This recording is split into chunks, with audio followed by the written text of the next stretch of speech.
My upbringing in Vegas, there wasn't a lot of other sports to really play. We weren't really focused on back in the 90s, really, as far as football, wrestling, track, basketball.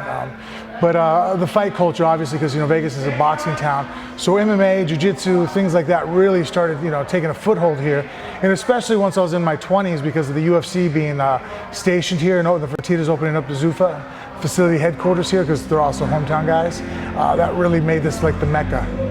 My name is Frank Mir, Las Vegas native, born and raised. I'm a two-time UFC heavyweight champ, hold a couple records in it too.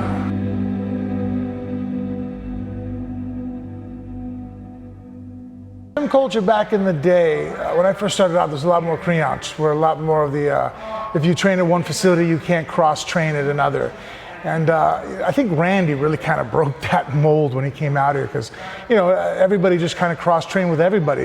You'd go to go down to the best jiu-jitsu gym and everybody would meet up there. There's a boxing gym, we'd all meet up there, and kickboxing, And so there's a lot more cross-training.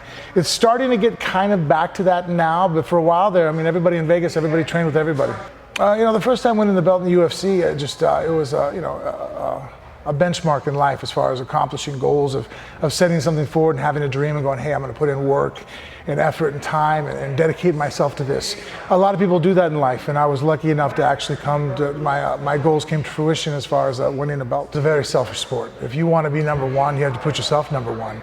And that doesn't mean there can't be a number two, number three. That doesn't mean that once your training's over with, once you've accomplished the meals you're supposed to eat and rest and recovery, that hey, you have a day off, you better take your wife out on a date or husband on a date. You better spend some time with the kids. But my children and my wife have known that they've always had to come second to my career.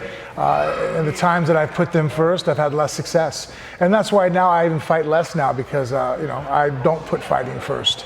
My wife and kids now have transitioned in life to where, I put them first. This is their story. I still love to fight and will still always do so as long as, I can pay bills with it, then my wife will let me stay in the gym all day. But as far as, sacrificing everything for that dream, I'm not that guy anymore. And I think you just have to come to that realization. But if you want to be that guy, you got to put yourself first.